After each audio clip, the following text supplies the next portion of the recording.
What about the one-on-one meetings? Okay, oh, I forgot about that. It's okay, let's start with the blessing exchange. The blessing exchange is an offering that goes directly to the bishop. It doesn't get counted as part of the offerings, Sunday offerings.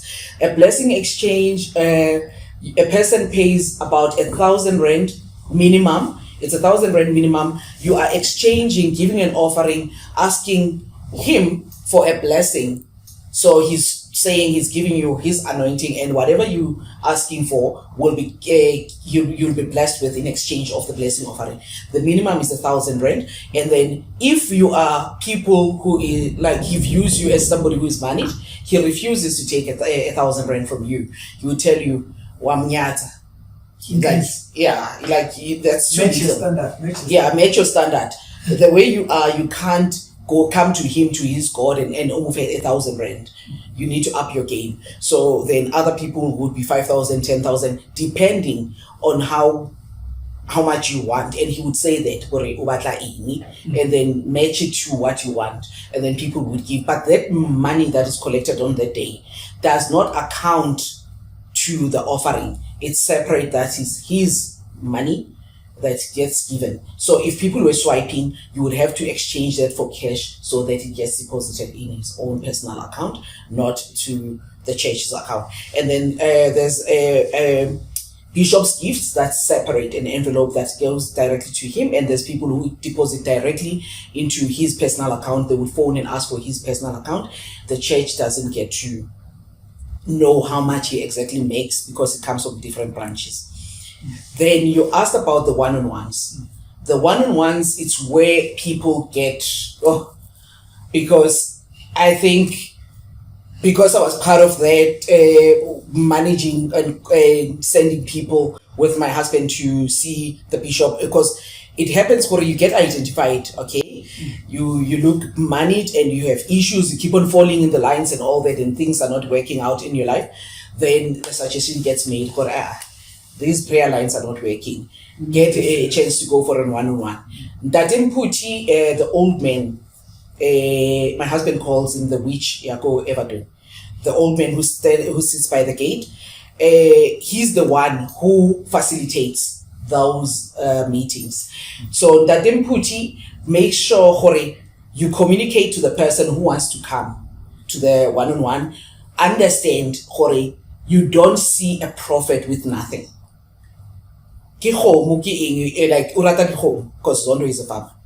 So, and then you would give him an equivalent of a cow. So because you're not gonna find a cow, whatever. So the minimum would be 10,000 that people are asked for. Okay, 10,000. The prayer line, does it have? No, the prayer line is free. It's free. Yeah, but then blessing exchange, it's minimum 1,000 rand, and then you get the one-on-one. The one-on-one, the minimum 10. If you get anyone that says Kamo how she came 5 minutes, it's a lot. It's too much. He's not gonna spend even 5 minutes with you because Ntatem Puti gives him the brief and all that.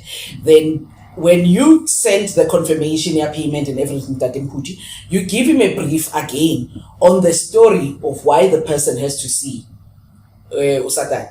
And then you give them the full names and details, address and all that. Then when you get there, all information is ready for him. They've searched you spiritually, whatever. And with the ID numbers, there's another way of getting your personal information. So he wants all that information with him. So you give that to Ntatem Puti. And Ntatem Puti, I think he's a numerologist or something. I don't know. He's used numerocracy or what.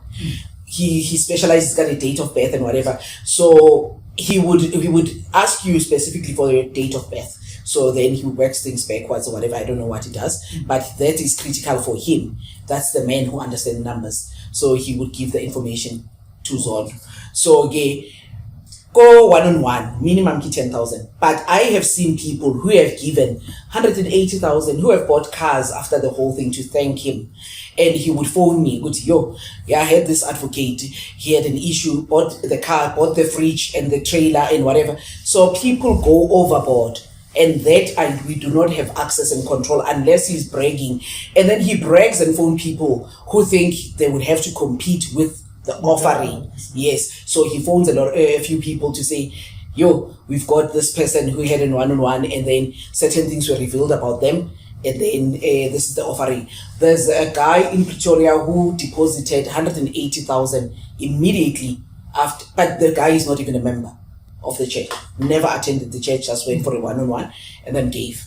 Then I was sent the proof of payment. There's somebody who decided to put in paving in Louis Rest. I was sent the proof of payment, but the guy has given him what do you call it, chelete to pay for the paving that is required. That deputy would facilitate those payments.